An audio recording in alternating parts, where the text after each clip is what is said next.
Pemilu kita udah 5 kali yang bebas itu. 2004, 99, 2004, 2009, 2014, 2019. Di 5-limanya tidak ada pembicaraan dominan soal netralitas.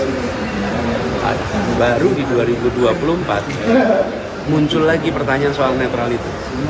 Yang netralitas itu dulu adanya pra reformasi, sekarang muncul lagi. Inilah yang saya sebut sebagai setback, karena itu perubahan yang kami gagas ini adalah untuk menyelamatkan agar Indonesia tetap negara hukum, bukan negara kekuasaan. Ya.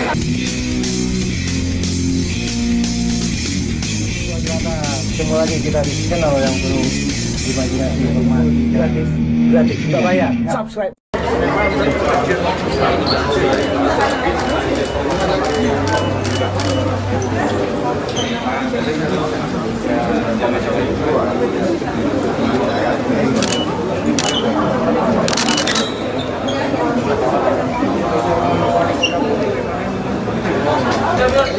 Good morning.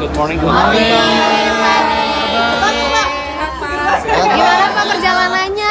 Dong pulang ke Jogja. Pulang kampung ya Pak ya? Iya.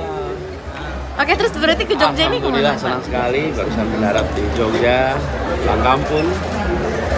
Dan hari ini ada kegiatan bersama. Jogja ini adalah satu kota yang dalam sejarahnya selalu mengambil peran penting buat Republik ini.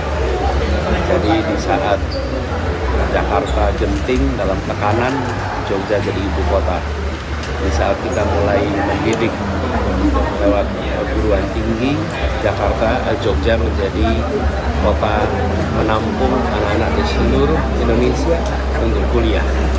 Dan hari ini saya datang kembali ke Jogja.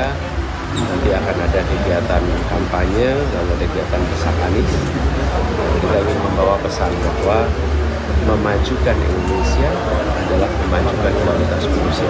Dan Jogja adalah salah satu contoh bagaimana di sini perhatian pada pendidikan, pada kesehatan, termasuk pada lansia itu sangat tinggi, dan harapannya ini bisa menjadi salah satu rujukan Indonesia. Mas Anies, ini desak Anies lagi-lagi dibatalkan lagi nih Mas, terkala izin kah atau gimana Mas? Iya, jadi saya mendengar tadi malam bahwa izin yang sudah diberikan dibatalkan, sehingga panitia harus mencari tempat baru. Ini bukan pertama kali, ini terjadi berkali-kali. Tapi ini mengingatkan pada kita bahwa mengapa perubahan itu penting, supaya kemerdekaan benar-benar hadir. Perubahan kita ingin mengembalikan kebebasan untuk berserikat, berkumpul. Yang dikerjakan ini adalah aktivitas konstitusional dalam rangka menjalankan perintah konstitusi. Perintahnya apa? Ada pemilu, dan dalam pemilu ada kontestan. Setiap kontestan membuat kegiatannya tukar pikiran. Di mana letak masalah dari tukar pikiran? Inilah sesungguhnya mengapa perubahan penting. Nah, saya mengingatkan kepada semua, instruksi presiden, perintah presiden untuk netral. Ada yang berani melawan perintah presiden. Perintah presiden itu harus netral. Jadi saya ingin mengingatkan semua agar perintah presiden diikuti. Kemudian bagi kami, tekanan, kemudian hambatan yang kami hadapi, walaupun besar, belum apa-apa dibanding tekanan, hambatan yang dihadapi oleh keluarga-keluarga di Indonesia karena biaya hidup yang tinggi. Belum apa-apa dibandingkan dengan sulitnya anak muda mencari pekerjaan. Dan bila harus mengubah, untuk mengubah itu kita harus menghadapi tekanan, kita hadapi. Pak, masalahnya sudah dikasih tahu belum sih alasannya mengapa presiden sudah cabut? Saya tidak dengar dari media lagi. Tapi apapun alasannya, fakta dicabut. Lain kalau dari awal tidak diberi izin. Tapi kalau sudah ada izin berarti kan seluruh ketentuan sebenarnya sudah terpenuhi. Semuanya sudah, artinya gini, bagi yang tingkat operasional Mereka tidak melihat ada masalah. Seluruh persyaratan terpenuhi ya diberi izin.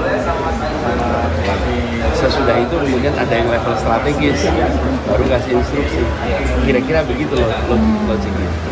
Nah justru ini yang jadi masalah. Kapan kita mau maju demokrasinya? Kalau prosedur yang sudah diikuti dibatalkan oleh kepentingan yang kita tidak tahu kepentingannya. Ya, ini menurut saya ini setback demokrasi kita. Ini setback kemajuan kampanye kita. Dan ini bisa membuktikan apa yang dicurigai beberapa waktu ini. Pemilu kita udah 5 kali yang bebasin. 2004, 99, 2004, 2009, 2014, 2019. Di 5-5-nya tidak ada pembicaraan dominan soal netralitas. Baru di 2024 muncul lagi pertanyaan soal netralitas. Yang netralitas itu dulu adanya pra-reformasi. Sekarang muncul lagi. Inilah yang saya sebut sebagai setback. Karena itu perubahan yang kami gagas ini adalah untuk menyelamatkan agar Indonesia tetap negara hukum, bukan negara kekuasaan. Ya. Wah, kita udah mau move on pada acara berikutnya. Tapi jadi pelajaran bagi semuanya. Yuk kita beri kesempatan yang sama, kesetaraan yang sama, dan jadilah bagian yang dicatat oleh sejarah sebagai penjaga demokrasi, penjaga konstitusi. Jangan dicatat sebagai perusak demokrasi dan yang mencacatkan praktek konstitusi. Ya. Pak Anies, kebetulan hari ini Bu Mega ulang tahun, mungkin ada ucapan? Ya, izinkan kami menyampaikan selamat ulang tahun untuk Ibu Megawati. Semoga Bu Mega selalu sehat, dipanjangkan umurnya, selalu dalam kebahagiaan dan keberkahan, dan terus menjadi tiang kokoh tegar dalam menjaga konstitusi dan demokrasi kita. Amin. Beliau adalah pribadi yang konsisten dalam menjaga demokrasi. Beliau rekam jejaknya menunjukkan sikap hormat pada aturan hukum, aturan konstitusi ketika memenangkan Pilpres, ketika bertugas sebagai presiden, menjalankan pemilu netral. Bahkan sebagai presiden di dalam pemilu itu beliau bukan jadi pemenang. Lalu ketika tidak menang di Pilpres, berada di luar di oposisi, dijalani oposisi itu tabah sampai kemudian kembali ke pemerintahan lagi.